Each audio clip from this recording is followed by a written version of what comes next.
Hey guys, so I'm back at the spinning wheel. Haven't been here for a bit. It seems like every Sunday night we've got something going on that makes it so that I'm at the couch instead. So what I'm spinning tonight is mohair that I put through the hackle because it was too long. It's very, very, very long fiber. So instead of just using my combs, I haven't linen yet because I haven't worked with it yet. Hello everybody, it's so good to see you. Alright, so my hair is gorgeous. Yesterday we had really pretty good sunburn on my neck. Happy Resurrection Day everyone in church. And Kaya even gave a talk. So she did a really super job. Talk. Thank you. Just so that you knew that was not an invitation to start talking. And about the bad connection, I can't doubt it. Oh my goodness, and now my spinning wheel is going to be noisy. I accidentally dropped a little bit of wool back here, and since then it's been a little bit squeaky. Alright, so what I wanted to talk about today was things that I'm taking with me to Idaho. You want to update them on plans? I did. That was the last video I put up. Oh. Did Well, I not? watch the channel, so I don't know. You were there for the video that I made. Okay, so for those of you who didn't see the last video that I put up, oh my goodness, I need to be able to see the screen. Okay, what was I saying? So for those of you who don't know, our renters put in an offer to buy a house. And we are excited for them. We're excited for them. It is the end of their lease, so we're not upset about it in any way, but we do need to be able to go back and address getting the house in order for another renter or to sell or to move back into ourselves. We just really don't know what we're doing with the house at this point.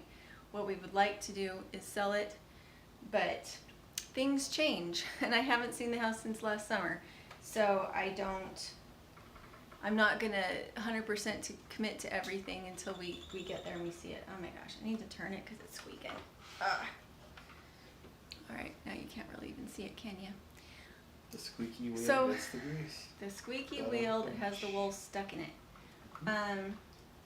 So what I'm probably going to do is call Bobby here in Tulsa and ask her if she wants all my garden plants, because John is not a gardener. He won't be able to keep everything alive while we're gone, and we will be gone a minimum of a month. It could take us longer than that.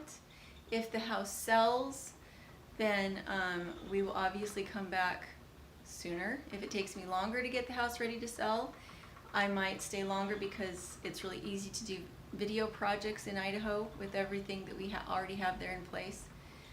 If we sell it, I will have to be selling the off-grid cabin as well.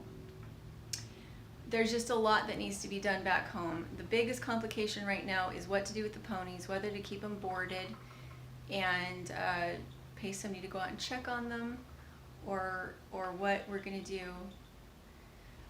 A friend is coming to purchase the rabbits tomorrow morning. All those things are coming together. And as a constant traveler, the way that I prep to go on a trip is that the cheapest thing to do is to cook for yourself on that trip. We like to do Airbnbs because they'll have a kitchen, generally they'll have laundry, and but what I really like to take with me is a set of dishes and dry goods, so that instead of being dependent on rotisserie chickens in the grocery store, it's much cheaper to take hard-boiled eggs and turnips. And what else do I like to take? Salami. Salami works really well. Cheeses. But the more I can depend on the cheaper food of things like hard-boiled eggs, the better. This time around we're only taking a couple pairs of clothing because when off-grid you don't want to have a lot of clothes. You want to be able to do your laundry really in a very minute way. You want it to be a small load. Brown Coat Homestead said, "Hey Julie, hope all goes well with the sale of finding a new renter." Well, we still don't even know if that's the direction we're going. we have to wait and see what the house is. I've been here for more than 6 months now, and I need to set up the watering system. We need to see if the house needs painted. We need to see if any damage needs to be fixed. We got a lot going on. Homestead here that we were trying to buy still hasn't gone through, and so John will still be here at the apartment. It speeds some things up and it slows other things way down. Hey Mandolin, how are you? Yeah, Mandolin said, I see you remembered. I have not remembered the live show for the last 2 weeks.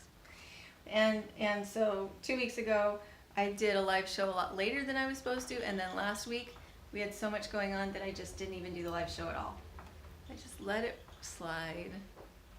So next time you start your show, you'll be like, first in. I know, right? I remembered, guys. Hey, I finally caught me live. I caught me live. I'll have to go back and watch the replay. All right. Oh, let's see. Beautiful dress, by the way. Thank you. This is actually one of the dresses that I got to go to Hawaii last year with Melanie. Oh, that's the other thing. So Melanie and Darwin sent me their foamate, which is what they use to make their aircrete. They're in the middle of making me the rocket stove 3.0 that looks really nice. It wasn't made with anything that was reclaimed. Instead, they're going to use new materials, bend the metal themselves, do the aircrete pouring, and it won't work better than 2.0 because 2.0 works pretty good, the one that's in my cabin right now. But they're going to be using some new materials that will handle the heat better, and again, they're making it more streamlined so that other people can duplicate it. If you guys didn't see his Kickstarter where he was getting the PDFs together so you guys can make your own rocket stove, that's the project that I'm going home to right now. He may have pulled the rocket stove out of the cabin by now because first off he was going to experiment with repouring the inside burn chamber, and because a little bit of the metal did melt last year, and the firebox at the back where there's the most heat started to tip in a little bit so that I didn't have enough room to put in wood. Well, I could put in wood, but I couldn't put in very much at a time. It made the firebox at the back smaller. And so he doesn't want to put metal in it this year. So he's experimenting with this new pour so that it's metal free on the inside. And I'm excited about that. What else are we excited about? I'm not sure how much else I'm actually excited about. I've got a lot to do when I get back. I need to get out the scythe and cut down the hay fields. The amount of alfalfa that we have in the field is a little bit hard on the goats. And so I want to encourage grass to grow instead of alfalfa this year, so I need to get out there with the scythe immediately. I need to go get a new electric weed whacker. Mine just died last year after working for 5 years. I mean, it was a little workhorse. But the scythe works really good for big open spaces. But when you're in really tight corners up against fences and rocks, you can nick your scythe. So I want to get the electric weed whacker because the fumes from a gas-powered weed whacker bother me quite a bit. And so that's one of the other things I need to do. If we are selling the house, then I have got to clear out the off-grid cabin. And the biggest deal about clearing out the off-grid cabin is that I have got 10 big, huge Rubbermaids full of school books for the girls. Everything else is pretty light and pretty easy to move out, but those school books are significant. And so even if I tried, there's no way that everything would fit inside the rental car that we're taking down. Hi Layla, hi Rick. Mandolin said, what compound bows do y'all use? So mine, do we have mine here? We do, don't we? Mine is upstairs in storage. My beautiful neighbor next door, Jolynn, gave me mine when Kaya was about 2. John went and got himself a really nice, fancy new one. What is yours? Yours was a Martin Lynx from the early 90s. Martin Lynx was mine. And mine, let's see, it's not fancy new. Mine was entry level. Mine was a Mission Venture, I think. It's still several $100s. Well, yeah, and it's an amazing bow. I'm looking forward to having a place to use it. Mine was free, which was nice. So, Mandolin went for her birthday with her new bow, and she didn't have the arm protector on. oh, And you have to be super careful about that because when it Little one. snaps, it really, really hurts. And she has a doozy. I'm not sure I've ever seen one that looked that bad. It looked bad. Did you want to explain that? Because the string will snap along your arm.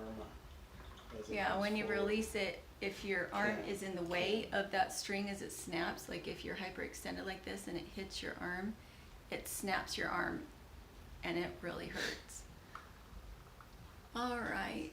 Hey, the pirate and the lumberjack.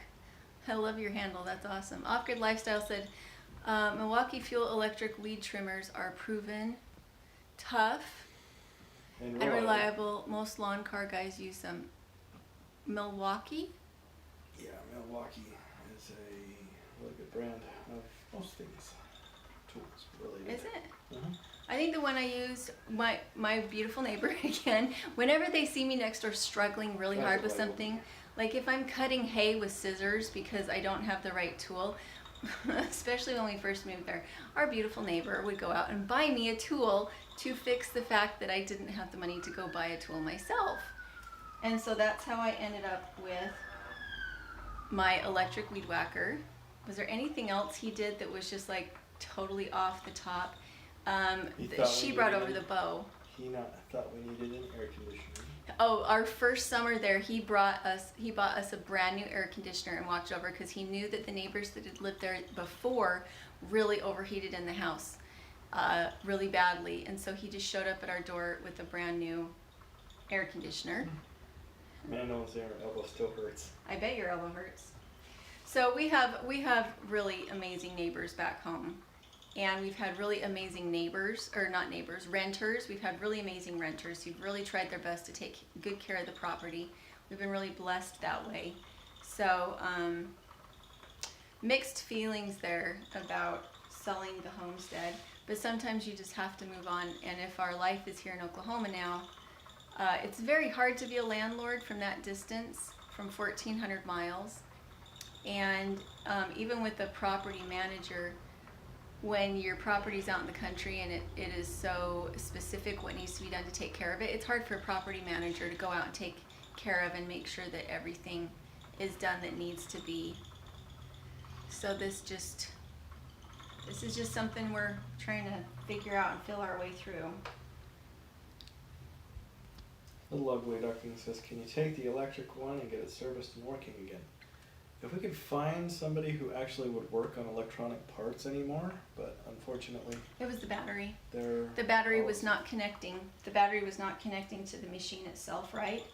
And it was not a high storage amount of, it would need to recharge for an hour or two, and then I could use it for 15 minutes, which is fine. 15 minutes was plenty of time.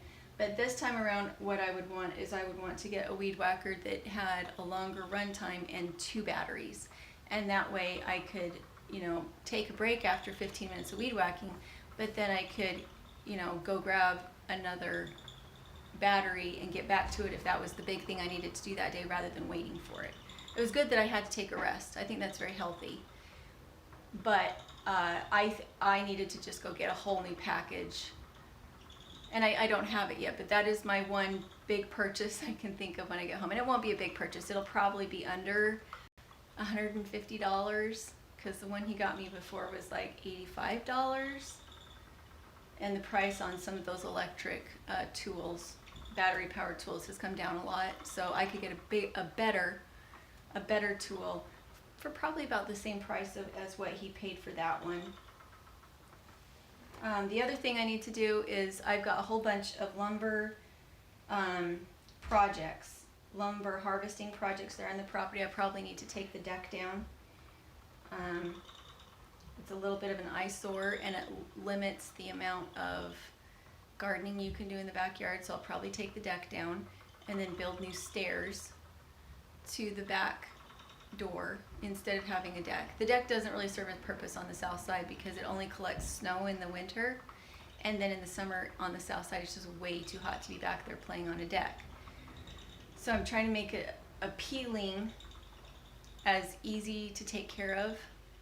And the only thing I'm really kind of stymied about is whether or not to put grass in the backyard, because right now it's a deep mulch back to Eden garden. The whole backyard there's no grass. There's zero grass back there. And so if I go and put grass in now, they're going to have grass in the raspberries. There's all sorts of fruiting bushes and plants in the backyard that you don't have to weed. But the minute I put grass in to make it look more conventional, it's going to be a pain in the butt to try and keep all that fruit clear grass.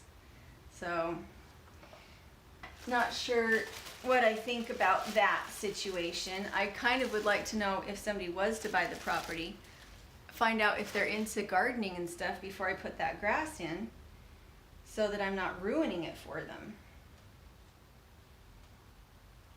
The same thing goes for the chicken coops and the grazing pastures. I have the whole property sectioned off with little fences that would allow you to graze ducks and geese around fruit trees, so that you don't have to mow out there and you don't have to fertilize your fruit trees. But it doesn't look conventional. It doesn't look bad. The little fences are not an eyesore, but they're not conventional. And so if I remove all those little fences and those little paddocks, it would be difficult to set them back up again and have them work as well, because when you move and roll up wire like that, it's stressful on it when it's that old.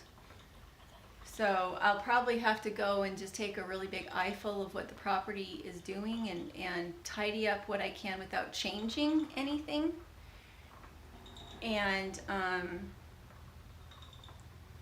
then once I have it tidied up and once we know what we're doing on the inside of the house, then I could go and maybe roll all the little paddocks up, pull the fence posts. If a chicken coop isn't looking very tidy, isn't looking very good, pull that chicken coop out and take it apart. So there's lots. And the greenhouse. The renter has a lot of children that help with the gardening, so the greenhouse door needs to be fixed. Things just need to be tidied up.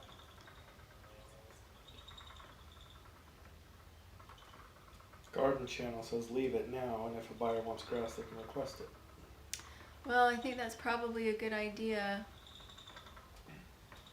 It just makes me sad to try and put grass in there, because the dirt in there is so good now that you can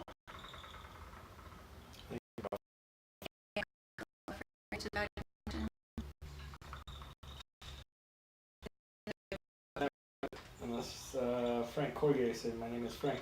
I am French. Hi, Frank. French Frank. Frank Corrier? Corrier? Kind of sit up, please.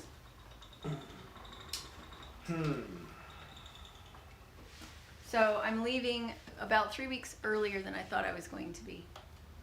And we do have some really fun Airbnbs to stay in along the way that I'm excited to show you, because they're just structures and people are making money hand over fist on them, just calling them an Airbnb and calling it glamping. Some of them don't even have outhouses, which sounds kind of, that wouldn't be my choice. I wouldn't want people pooping on my property.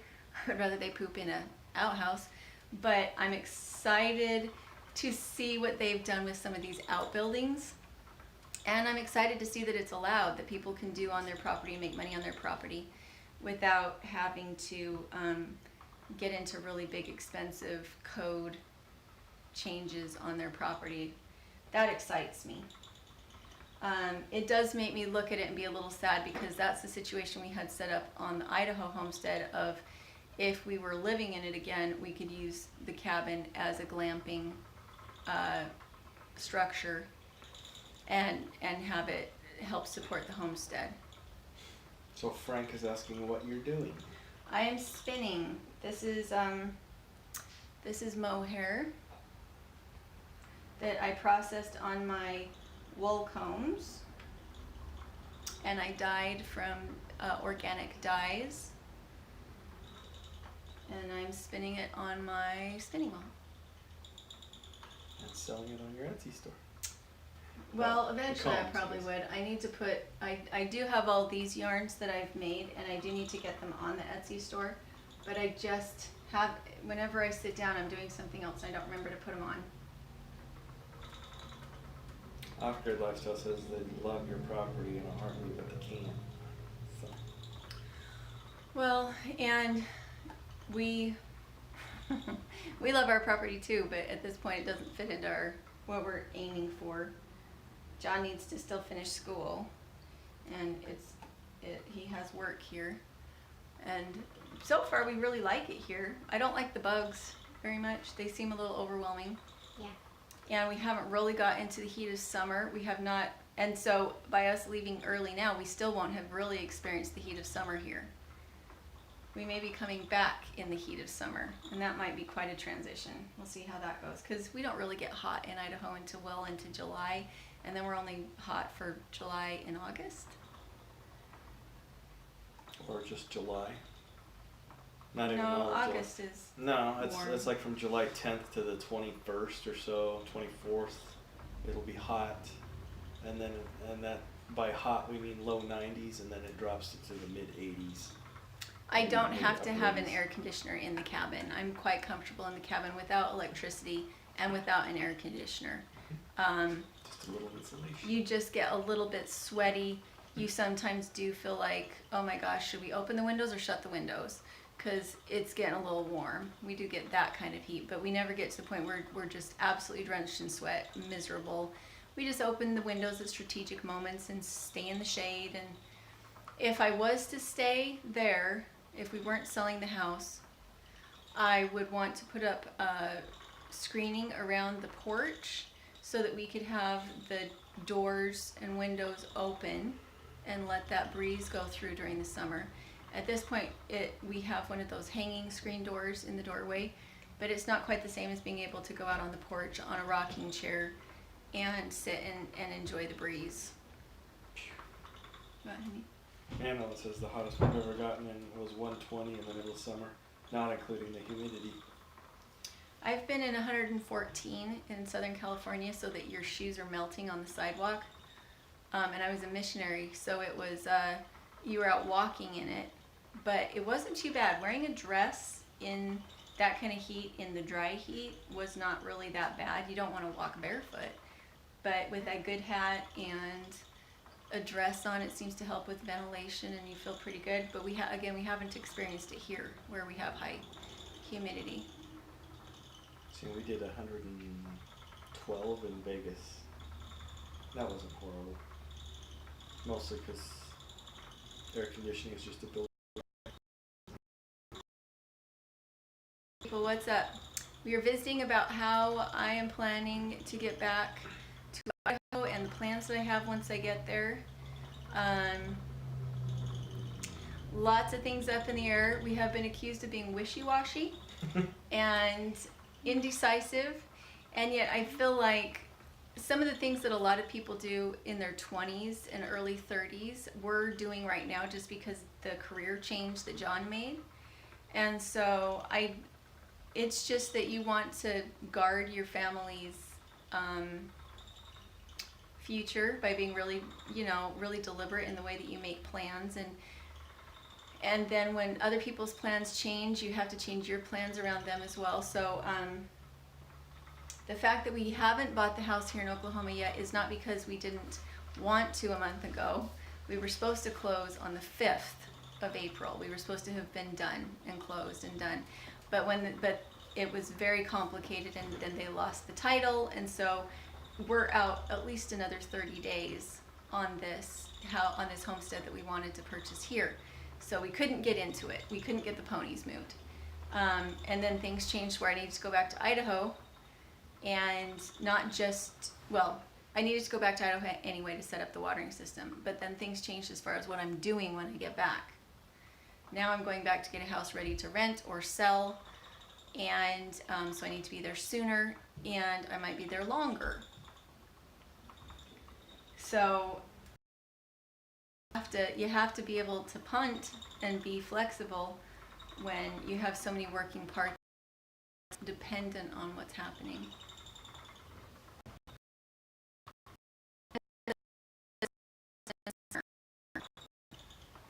One year, I swear I lived in bikini and light cover up because it was just so dang hot.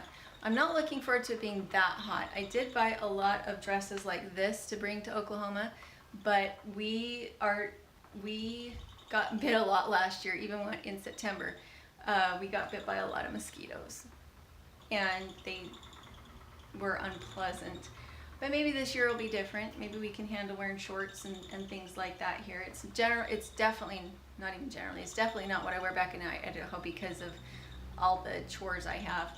I've gone back to my Idaho gear even as it gets warmer here. I'm definitely a Wrangler jean and heavy boots, long sleeves kind of girl, just because the nature of the work that I do.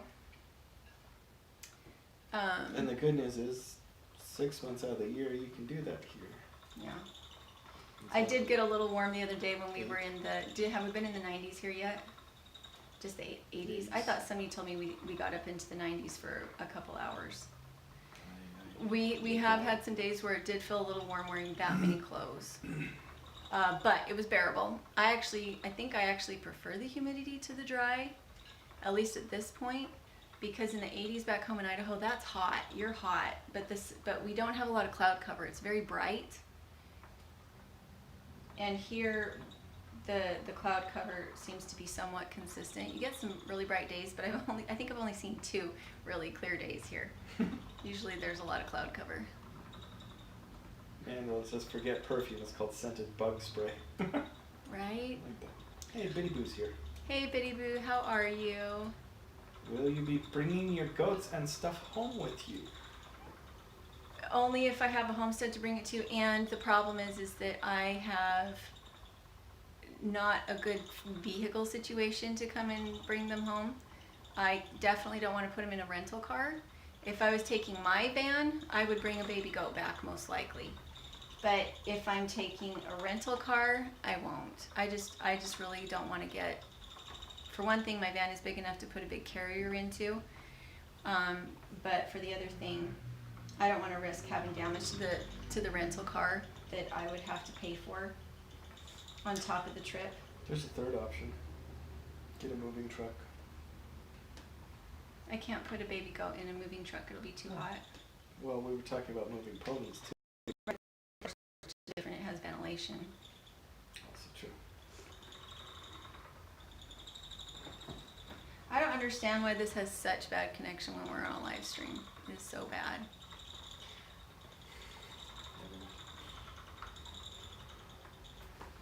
I need to get you a VPN.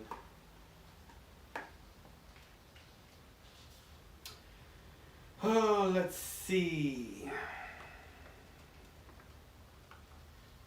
Oh, quiet night. Apparently not a lot of people on East. No, I think it's a YouTube bad on connection. Easter Sunday. Well, If you can't really see what's happening and it's cutting out like that, it's not much fun to watch.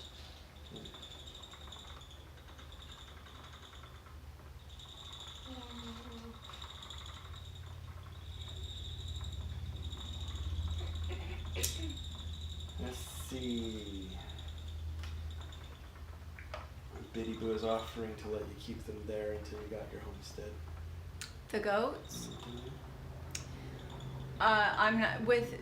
It makes me look so wishy-washy when I get animals and then I don't keep them and I can't film them. All that stuff. It is difficult to commit to having animals when you don't have a place of your own to be there. So I really appreciate it, and it's so sweet of you to say that. But even just having them that far away with the horses right now, I have anxiety about being able to check on them often enough, especially in the heat of the summer. And the expense and the bother of bringing them back home and then not actually physically having them. I would rather make another trip back home to Idaho once I have a property rather. She said that. Let's ask her again after she gets back from this trip. But I would rather make another trip to Idaho rather than bringing them here and then not having them, because I've done that a couple different times and tried it a couple different ways, and every single time it is a pain in the butt to try and make sure that everybody is well and everybody's taken care of. And I think when I first get into goats here, I want to purchase goats and see how they do, because the parasites here are a little more aggressive and there's the heat, and I think I'd rather have a goat here that was acclimated to the heat rather than bringing one of my goats that is used to Idaho summers. And if I didn't have the right barn set up, and I just feel like I have so much still to learn being here, that I want to take baby steps for the welfare of my animals, to know what kind of animals I want to keep, what kind of predators there are, what kind of parasites there are.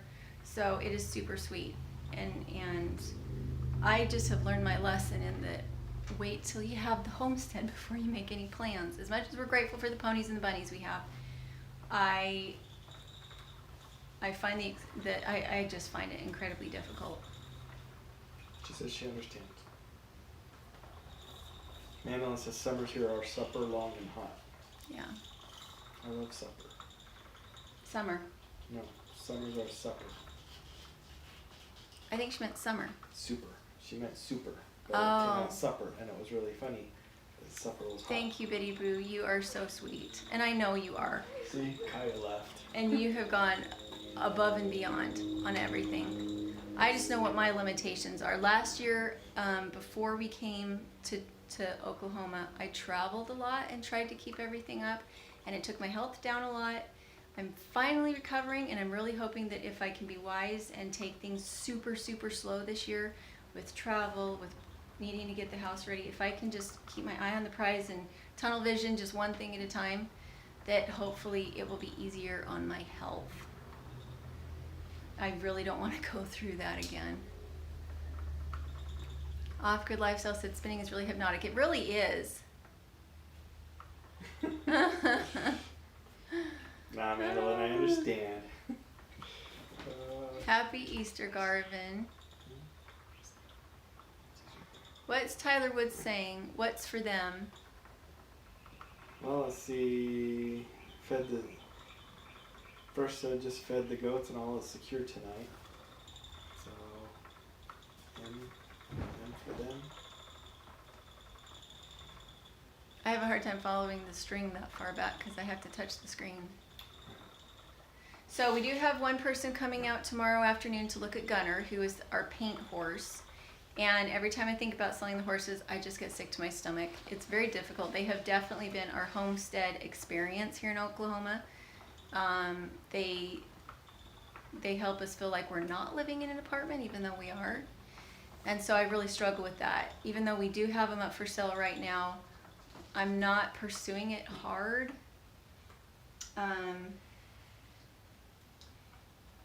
Just we could survive.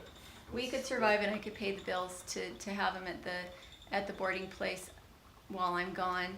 But it's expensive enough that it makes me twinge.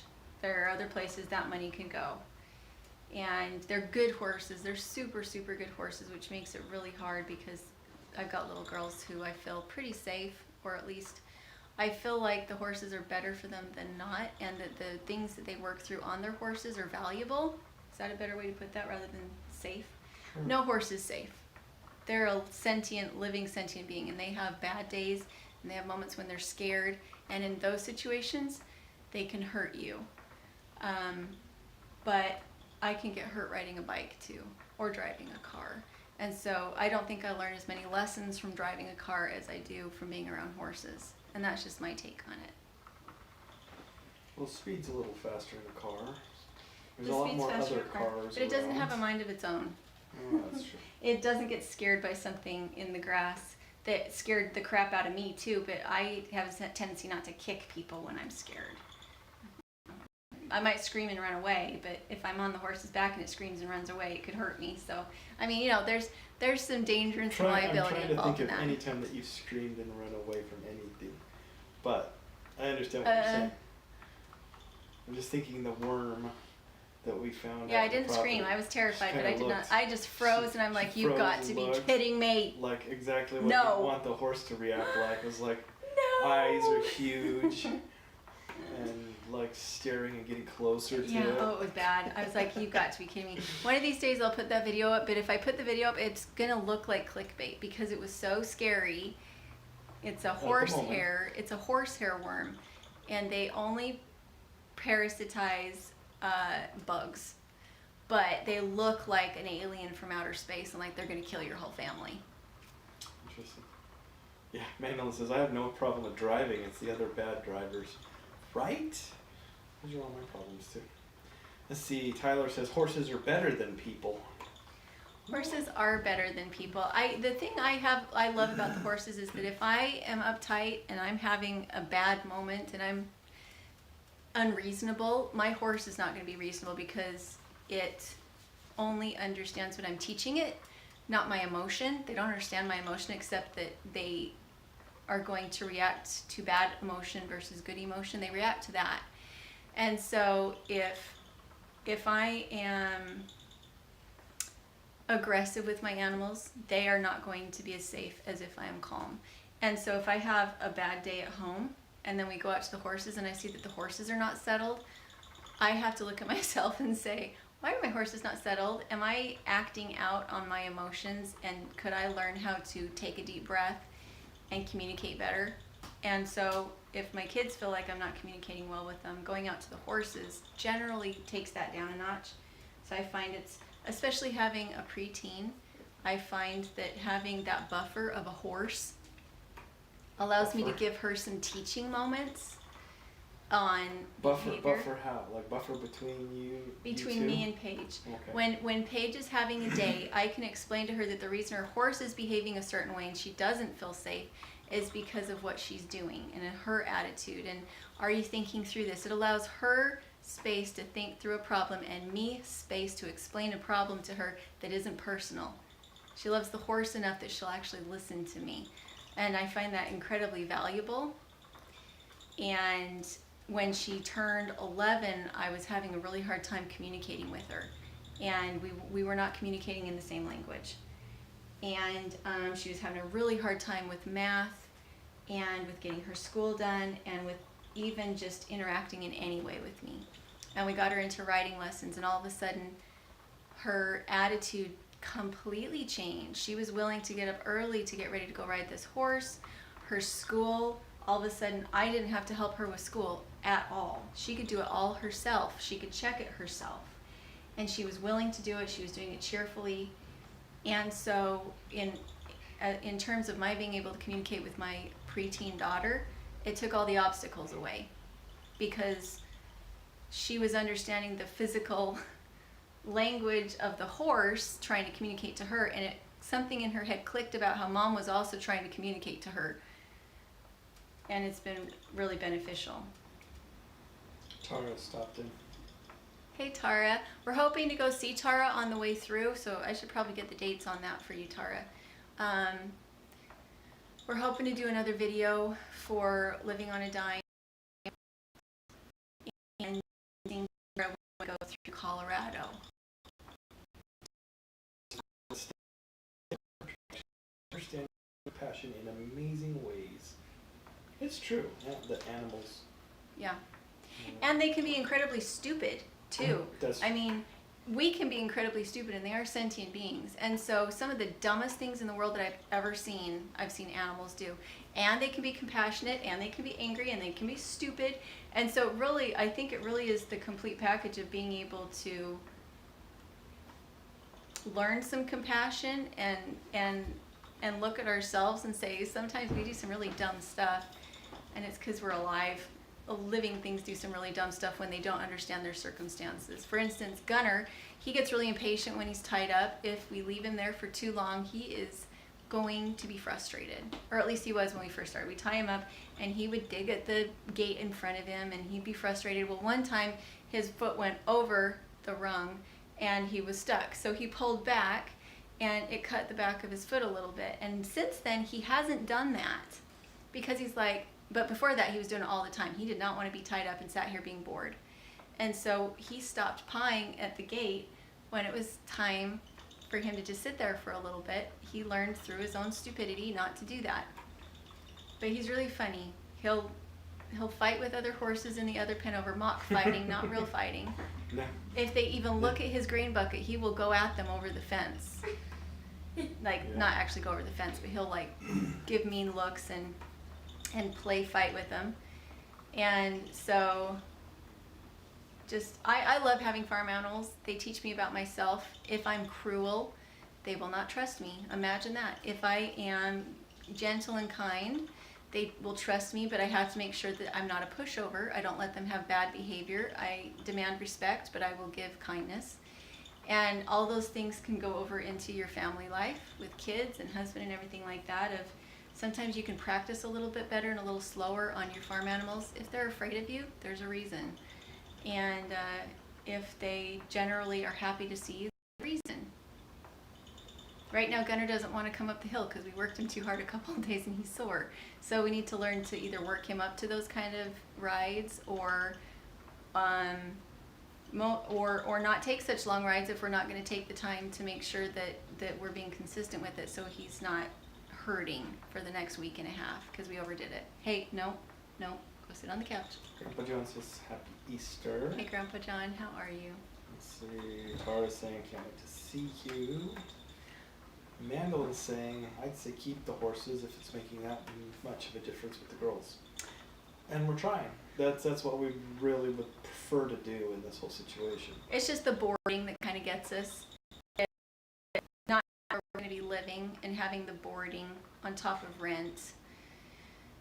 It hurts my prepper heart and it hurts my heart to have a consistent bill, even though I'm paying for it with cash. It bothers me. It makes me feel like I'm not being prudent with my money. If we had a property, it would be significantly less, but you can't really take on a whole nother homestead and property just so that you're not paying.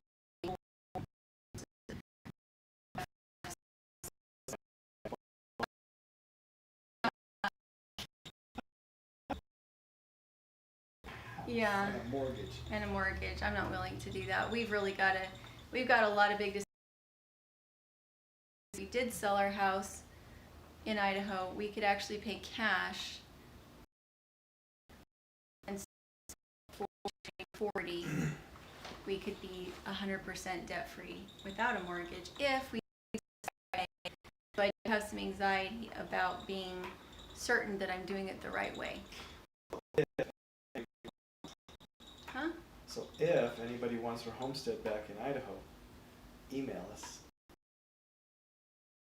Yesterday. I know, but that was on We don't Facebook. have it listed yet, so if we get to that point, and If you're interested, you're being weird. Dirtpatcheaven@gmail.com. So weird. So, anyway, Just saying, if. you're ruining my train of thought. Uh-huh.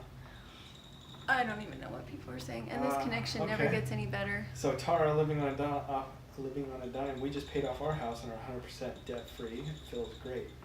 Yes, I'm so eagerly awaiting and hoping. But we don't know if that's going to turn out. We don't know yet. It is going to take some work on my part to get it ready. It's going to take some work on my part to get ready. When you've had something rented for 2.5 years, it's going to take a little bit of time for me to get out there and see what we're working with. Because I haven't been in the house. Last summer I was in the house to help them butcher a sheep, but I was just in the kitchen. I didn't go in the basement. I didn't go in the other rooms. I haven't explored the house in 2.5 years. I've just been in there incidentally here and there when we're there in the summer. So I really don't know what I'm coming into.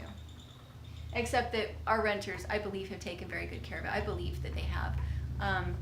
So I just assume that it's general cleaning and that kind of thing, but I don't know till I see it. Nana said make a deal with the girls to pay for the horses' care while you're gone, like chores and crafts on the store. The girls are actually going with Mom to help her on the homestead. Yeah, and so if I have money, I definitely would pay the girls for all the help they put in if they're doing that. I'm not sure they're actually willing to put that much money into the ponies, because last summer when we were there, they did an awful lot of work at the stable where we were riding, where we were leasing a horse and riding, and they got very downhearted when they saw how much it cost to keep that horse in that barn.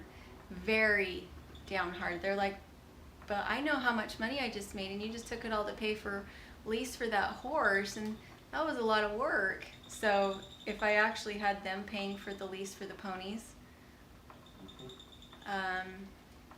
I would have to teach them how to knit and spin, and they would be a lot of time doing that. But I mean, yeah, it would be doable. If I, as a 9 and a 12-year-old, I'm not, it would take a little while to get some quality control up so that it looked like something that was usable. But I think that's a good idea. I could definitely ask them if they were interested in paying for their, if you know, if I had enough work out of them, that would definitely take the load off of me, and it would allow them to see whether or not they value the horses that much. Tara says make sure the cost of fix-up is worth it. Well, exactly, and again, that's why I'm going back, is I'm going to have some inspections on certain parts of the house and see if, what it would cost to have a professional come in and do it. For instance, like taking the deck down and putting up new stairs. I think my dad can come and help me with a lot of that, and I really would like to know how to build stairs. I built the stairs that are on the deck currently, but they're not, I don't think they're up to code. And so my dad is really good at that kind of thing, and he would be able to teach me how to make stringers and things like that and build stairs to go from that door down into the backyard. And I would be super excited to learn how to do that, but I think it'll take me a week and a half just to build those stairs. It'll probably take me a week and a half to get all the lumber down from the deck itself. And then I've got living fence to take down. And our realtor really thinks it'll sell a lot faster if I have grass in the backyard. She really does. But we're kind of thinking put the house up for sale, see if anybody wants it the way it is with all the permaculture. And then if it sits and nobody wants it that way, then, you know, then go in and start fixing and changing and putting grass in as we go. Tara also said that maybe she should get some farm animals so that she'll be a kinder, gentler Tara. And I know for me, as long as I don't have too many animals, that's the case. If I start to overload myself with animals and their health starts to suffer, it works the opposite. I have to keep my number of animals down to the point where it's a joy to take care of them rather than a burden. Because it is easy to go from,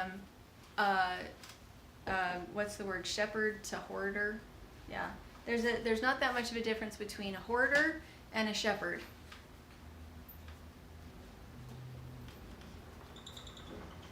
They both love their animals, but one of them isn't able to take care of them because they became obsessive. And I know that there have been points in my life where I was a little bit obsessive about having enough. And I would have 3 freezers full of meat that I'd grown, and yet I keep bringing animals in because I didn't want to see that freezer go down. So we had so many layers of meat at the back and the bottom that needed to get used up, but we never got to the back or the bottom because Mom was just wanting to make sure that when she butchered a pig, she bought a lamb. When she bought a lamb, she butchered a pig. Bringing in, you know, I was very good at putting meat in the freezer, but sometimes I wasn't very good at seeing that I had done enough. I had done enough, and I could move on and cut things back a bit because we already had a year's supply of meat. We were good on meat.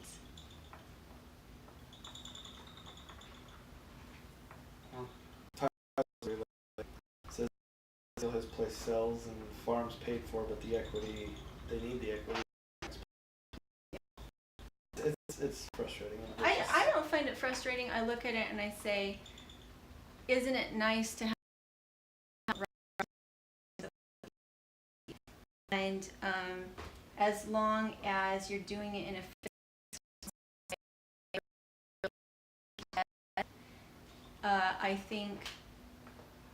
I think it's when you rush at things and you don't have the money to lose in any kind of investment. Don't spend more than you can afford to lose.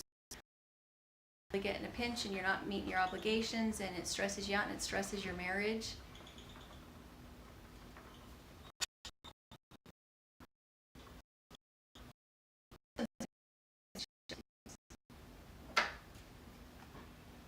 I like this one. It's coming along. So I dyed all of these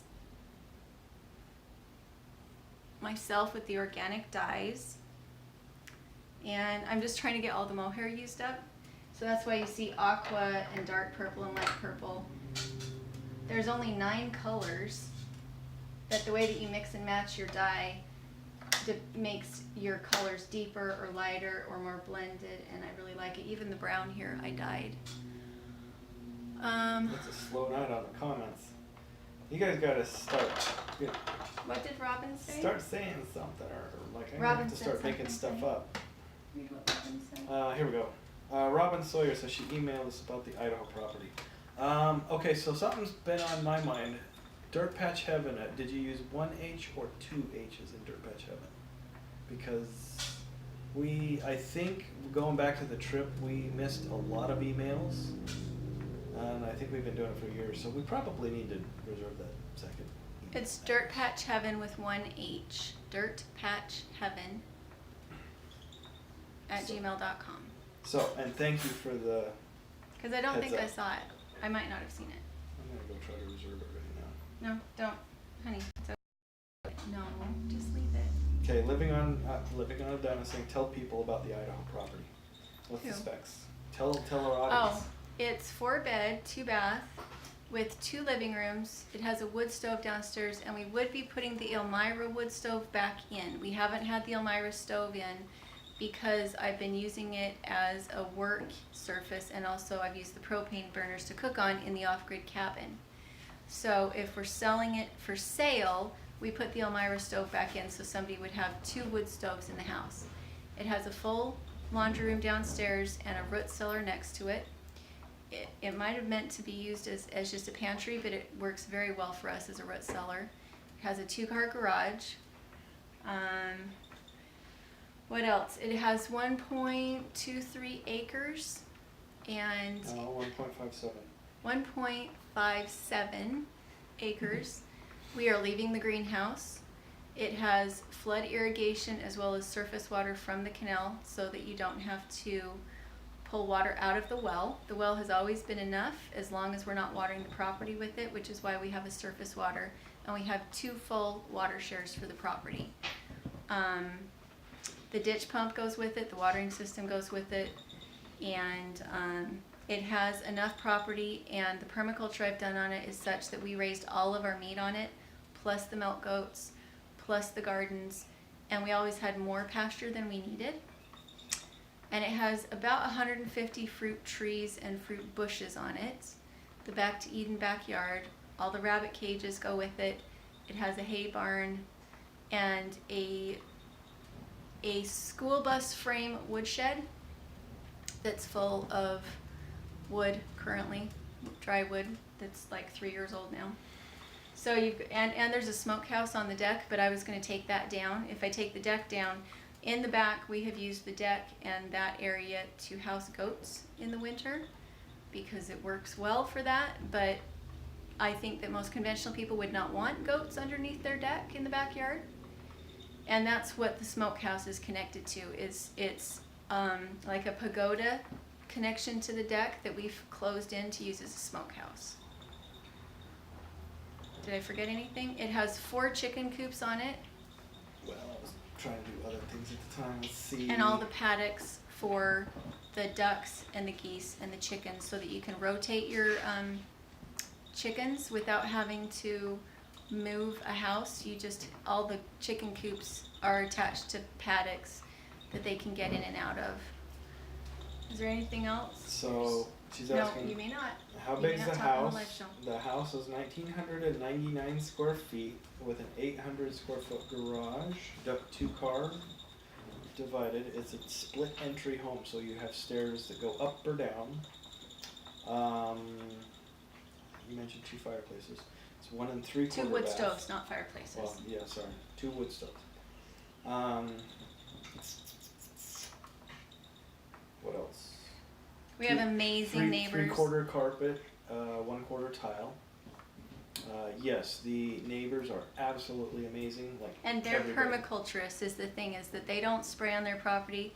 Our properties look like they're one property because what I'm doing on my side, he did on his side first. So they have lots of bees. He's an amazing gardener. But we have another neighbor on the other side who pastures his cows in the fall, and his cows come over the fence every year. And so we do have frustration with it's why our property's fences aren't as good as they could be. And why we gave up on fences was because those cows come over our fences every year and they stretch our fences out.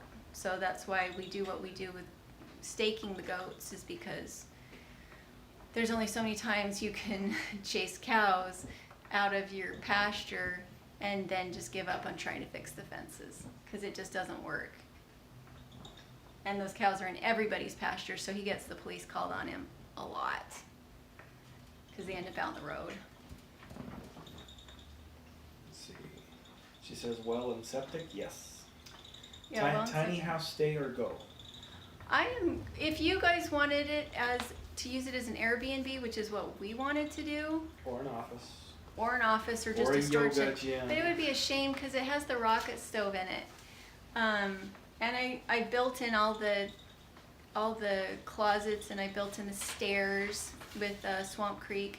I built this benches and the table with my dad. Painted it, plastered it, insulated it. So it's insulated. It would be a shame if somebody just wanted to use it for storage, but it could be used as a glamping cabin, It'd be which an is amazing yoga studio. yeah. You could. I mean, you could. It seems like a shame. Instead, to make money on it seems to make more sense to me. But it's separate from the house. It has its own piece of property back there, and it's separated, and it has its own driveway so that it doesn't even have to be close to the house. So for me, that's the thing I was the most excited about is, hey, we could make money on the homestead using this little cabin, and because it's off-grid, the code doesn't work the same as far as you just put a porta potty out there and you label it glamping, and the regulations are different for that because they're just camping on your property. So I don't know, I think it's brilliant, and I really always wanted to put in a garden and put permaculture around it and make it look like this little grading cabin off the side and have it work really well for that. The ones that we stay in that are like that, we pay $165 a night when we, honey, sit down and eat, please. Sit down and eat. We have, yeah, you're making me lose my train of thought. What was I saying? Glamping, tiny house. Oh, the ones we stay in that are like what we built, we pay $165 a night for them, even though they're glamping. And I don't worry about fire issues because it's the rocket stove. You don't have the sparks and stuff like that. The chimney doesn't get too hot. You just direct it into your bench. So I don't know. That's the one thing I'd be sad about is if we aren't in the house. Even if I was in the house for a month, I think it would be interesting to put it on the Airbnb and see how many people we have come out, because nobody Airbnbs where we are. There's no Airbnbs. When we had the what's the thing when the moon covers the sun? Eclipse. The eclipse. When we had the eclipse, We were like the prime spot. Everybody was putting their houses up for Airbnb, but once the eclipse was over, everybody took them back off. There's no cute Airbnbs in our area. And so if we put it up for like $100 a night and let people have the experience of milking the goats and collecting eggs from the chickens, it would be the whole experience. And there's no competition out there. So maybe when the renters are gone, if I'm in the house, I could put it on Airbnb for a month and just see what the results are. Because I would love to see people go out and use it. Although I probably talk too much, like when the Airbnb people came, I would want to be, and let me show you this, and let me show you the rocket stove, and this is so cool, and you'll really love this. And they're probably like, I'm tired. They're like, I'm tired. I'm going to Yellowstone tomorrow. Yeah, because I even have the shower set up out there. That's what would happen. They would be glamping, and they'd be using an outhouse, but I do have a shower set up out there, and I have propane, and I have the wood stove, and I have a fridge out there, and so it would be like in a hotel. You'd have all the amenities, but you would have to pump your own water, or I'd have to pump it and put it in a 5-gallon bucket for them.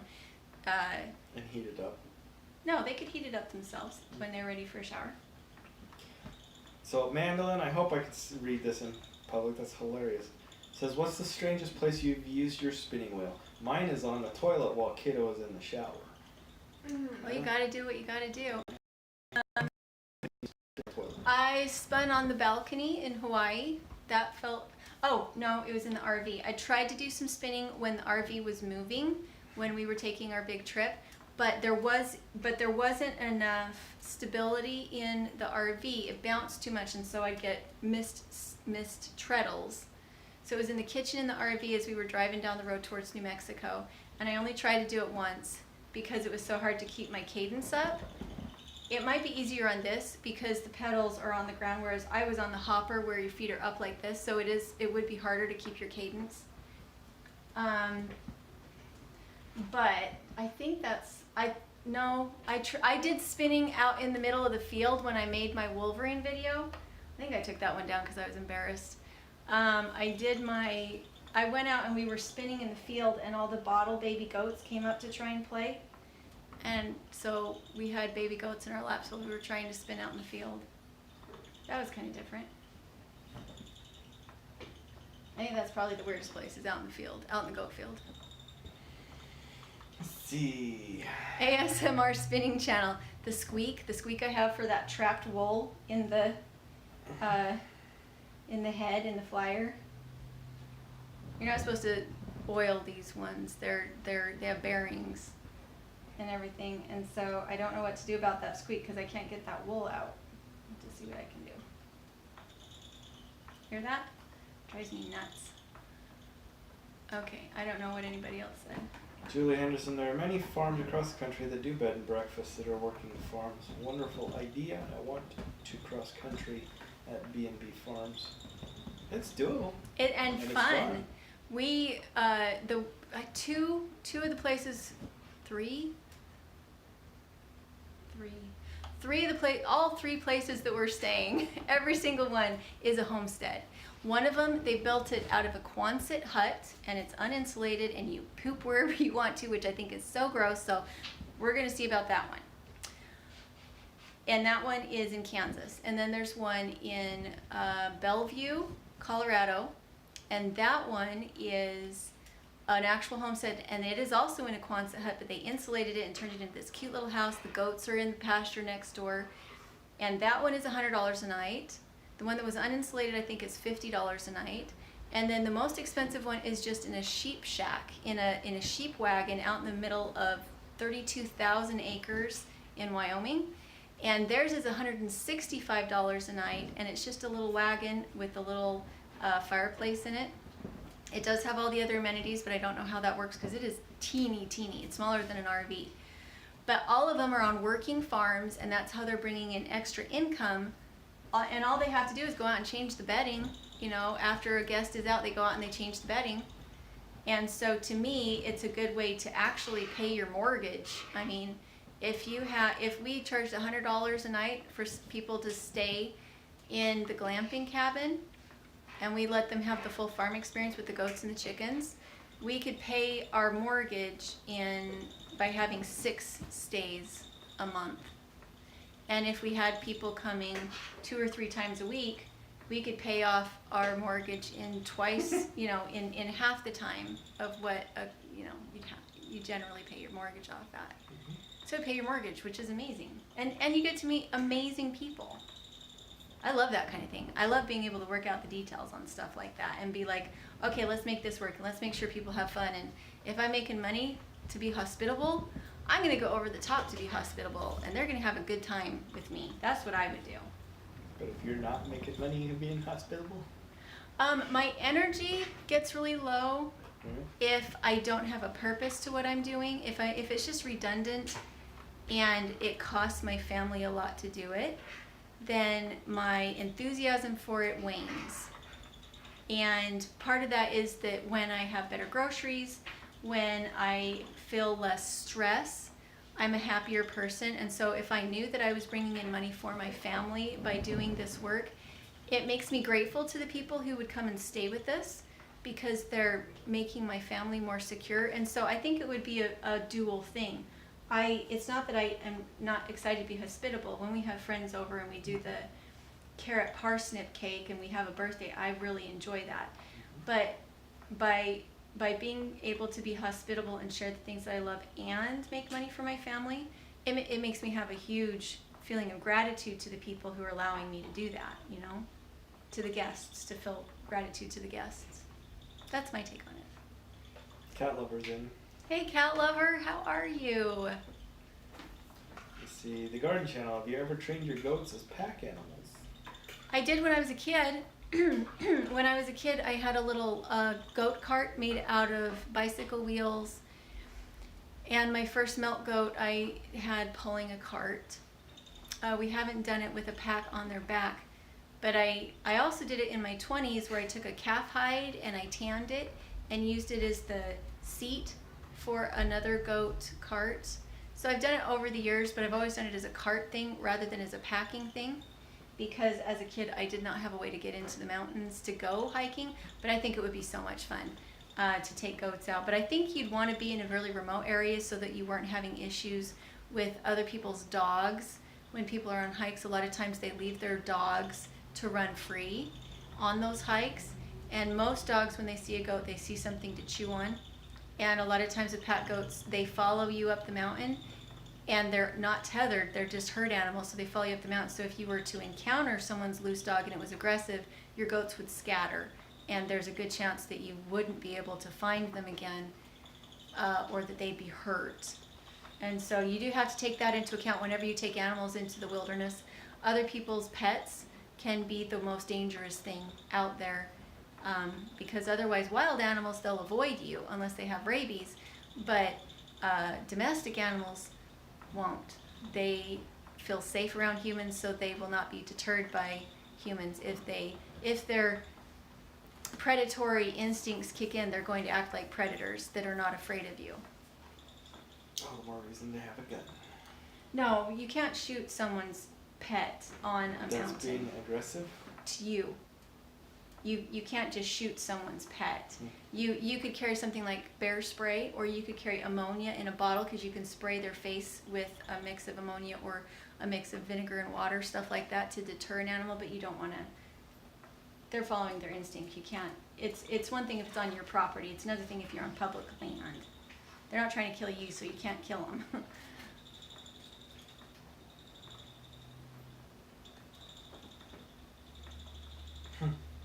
Tara says, you're famous, you could charge more for your glamping.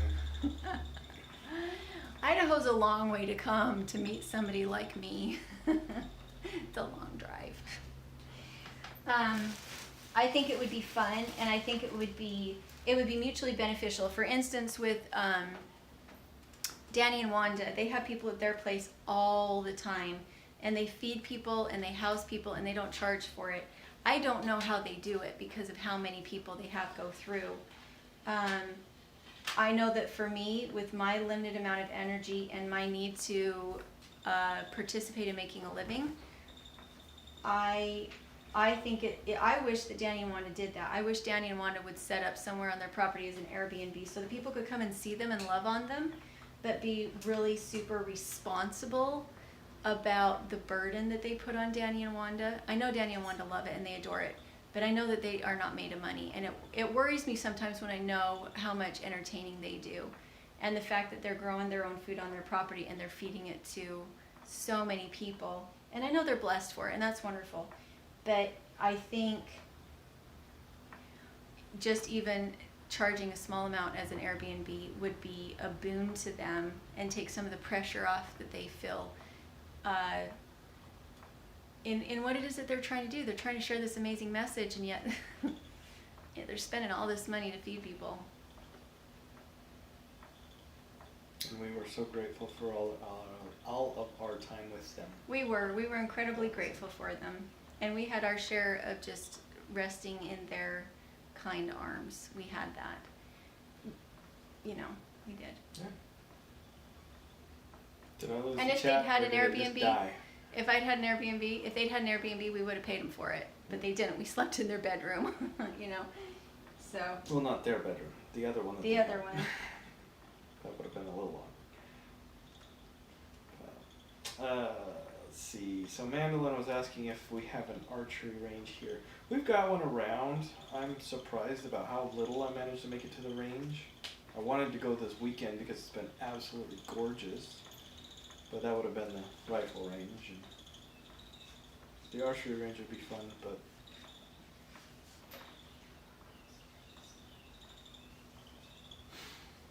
I need to go like fire something at something else.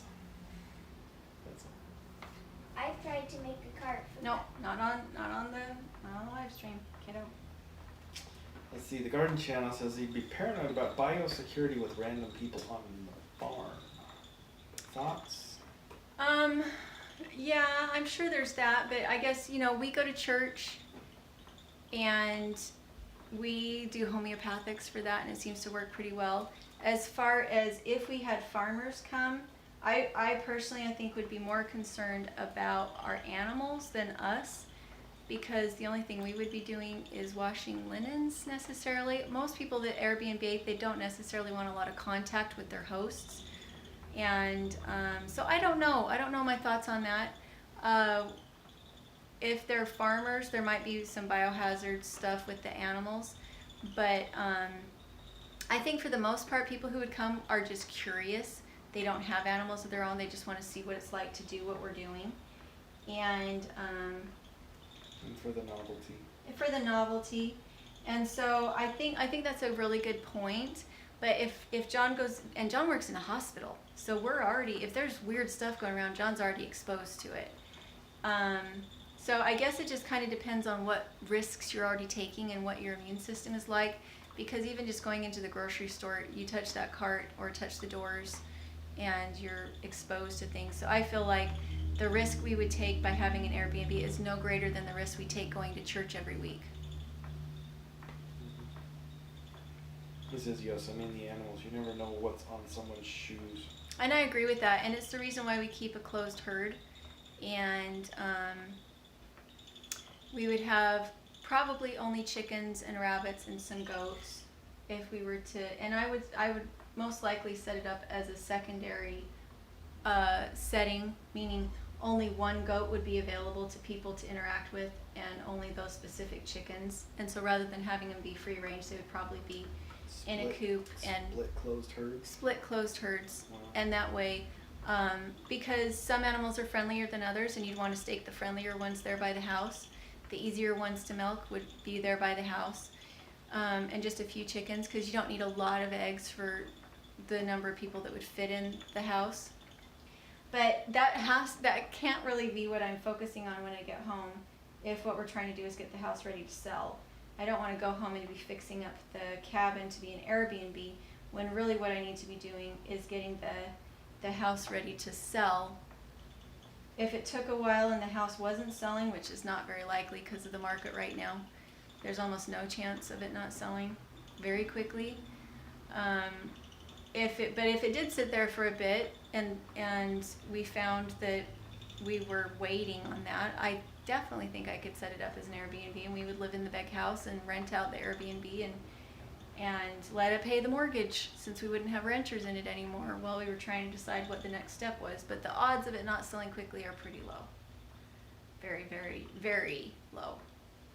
There's only like 6 houses in our area and they're all gone within a few days. And Of hitting the market. and all but one are over 200,000 right now. So it's a good market. So what's the difference between a B&B and an Airbnb? A bed and breakfast. So Airbnb, it's set up by a parent company that lists you with other Airbnbs so that people can find you along their trip very easily.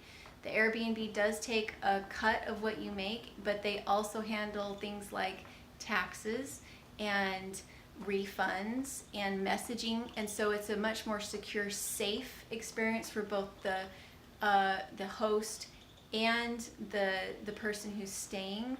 And there's a track of what your whole trip is.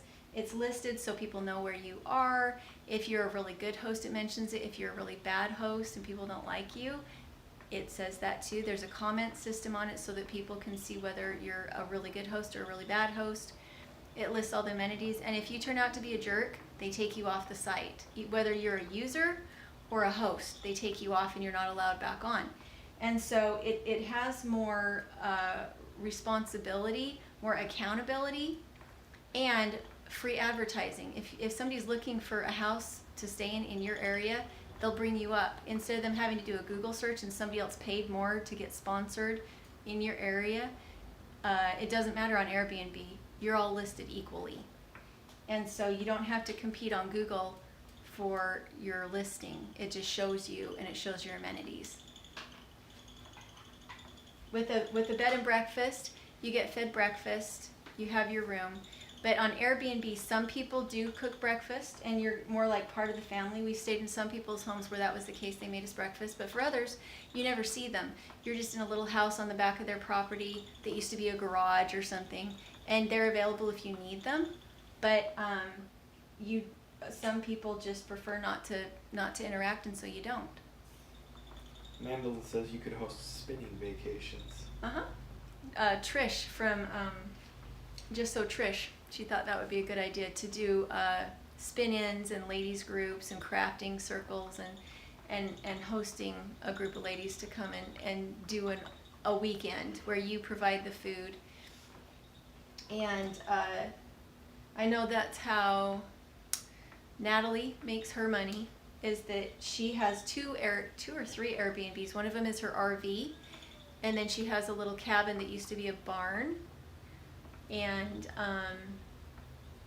she doesn't charge that much. I think she charges like $65 a night. And they get the farm experience, and she makes little birthday cakes for people if it's their birthday. And she says she hates it, but I think she actually secretly loves it because she comes up with all these great new ideas of how to make people feel welcome, even though she says she hates it and she says she can't cook. She is so funny because she's like, I'm just an antisocial person. I want them out of my hair. And then she finds out it's their birthday and she goes and gets some special cake and puts sheep on it and that kind of thing. So she really has her head on her shoulders solid, and anytime there's a money-making opportunity for her little farm, she takes it and she runs, and she just makes it really special for people, and she's really good at it. So yeah, there are a lot of opportunities that are there for this particular house, and we were trying to optimize on all of them and kind of take advantage of it in a way that we could afford some of these new websites that like Airbnb that now make it so much easier for you to make money on your farm. Which is why we got the off-grid cabin in the first place, is that one thing we were wondering is if our renter wanted to do the Airbnb and we would split the proceeds with them. That was one thing when we went into it, we actually had talked to our renters about it and they had agreed to it. But then when we got the cabin in there, they worried about it because they have a lot of kids and they felt like it would be too stressful to try and manage a bunch of strangers on the property. And so in the end, they decided not to do it, which was really disappointing because they could have paid for their rent by running the Airbnb, because all they had to do was change the sheets.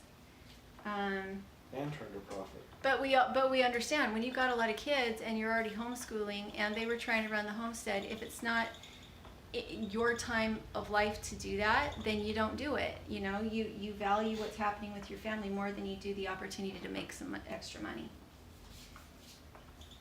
Maniac Grammy's in. Hey Maniac Grammy, how are you? I saw your post on Instagram with the bunny. It was a bunny outfit. It was super cute. Hey Tom. So that's kind of the difficult thing that I think is going to happen when I go back. If it doesn't take very long to get the house ready, I think it is going to be really hard for me to look at dismantling all the cool money-making plans that I had for my homestead. Money-making plans that were super simple. And I felt like I had a good platform for them. Oh, living on a dime. Tara said I was going to do soap-making retreats. I think that would be very interesting. Tara is super fun to hang out with, but she also has some autoimmune things going on, if you've ever watched her channel, and so she has to be very selective about what she puts energy into. Thus, if it doesn't make money for her family, she kind of has to shake off opportunities or even maybe social things, because she has to guard her health. And I'm the same way. If I can't do it easy, and if I can't make enough to make it worth it, I can't do it, because I have to be I have to guard my health so carefully. So it has to be simple. It has to be something I can do at home, and I have to make enough to make it worth it to my family for the time and energy that I put into it, and resources. But I think that would be super fun to do a retreat with Tara. That would be super fun. She's way fun to hang out with. But I did stay with them when I think she was at a pretty good energy level, and we weren't there for very long, because I'm sure that for her as well, having guests over can be draining over a period of time.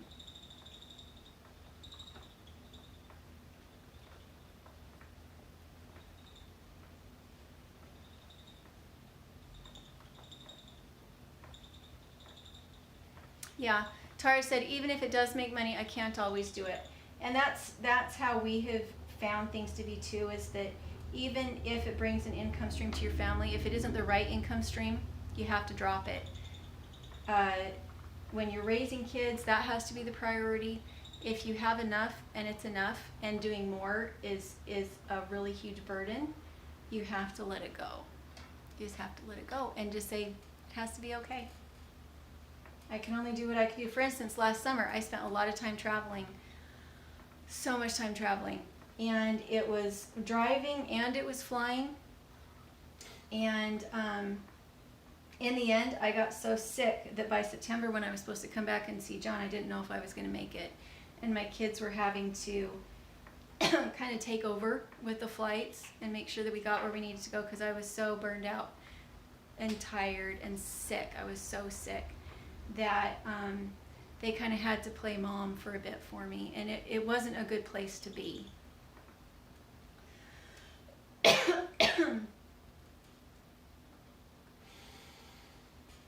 Manuel's asking if y'all got a bigger bed.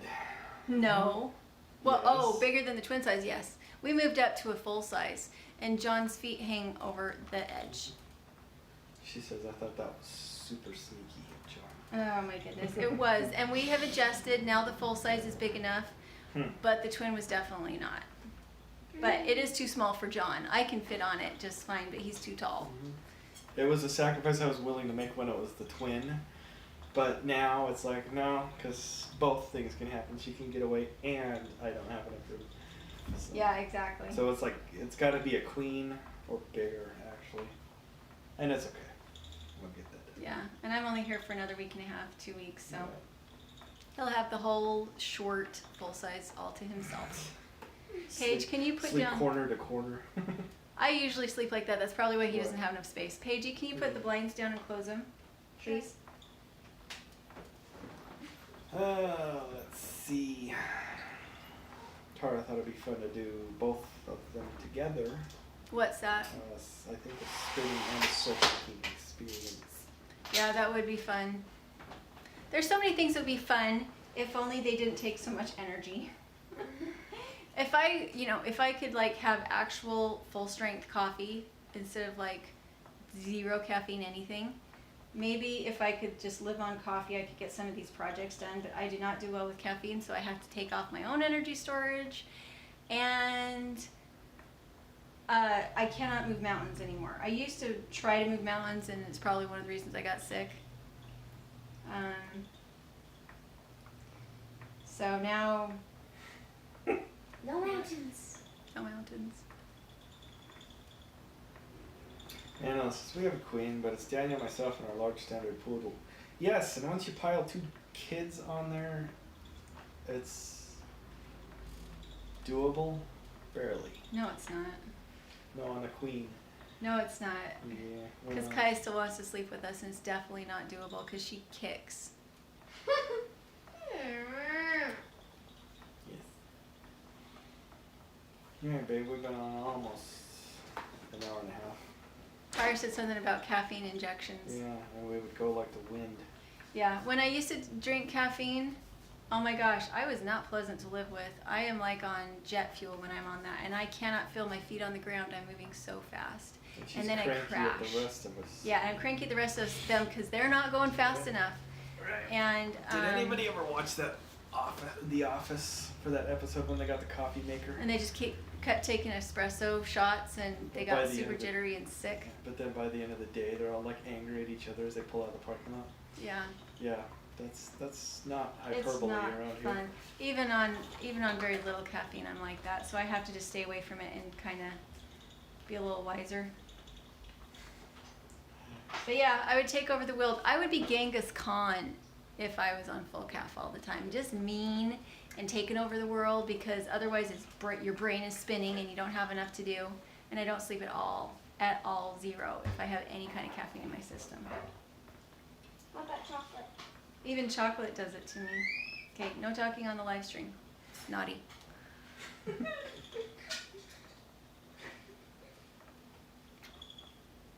Yeah, exactly. Garden Channel says, we have a queen, just me, the 4-year-old, my beagle mix, and myself. The kid insists on laying sideways and the dog lays dead center. Somehow I'm only left with a foot on the edge of the bed. Yeah, exactly. Well, if you're a deep sleeper, it probably doesn't matter. But neither John and I are deep sleepers at all. I know some people who could like sleep through anything. They just sleep. We've never Our been kids, like that. usually. No, me. Paige. Tom Brown says he's got to go. Night, Tom. I'm not done. All right, so we'll head out then. Thanks for watching, guys. I'll try and get a video up tomorrow. I'll try really hard. I'm trying to amp up to that because I have so many projects once I get to Idaho. If I'm not doing dailies at this point, I don't think I'll be able to keep up once I get there. So watch for that. Happy Easter. Happy Easter. Have a good week.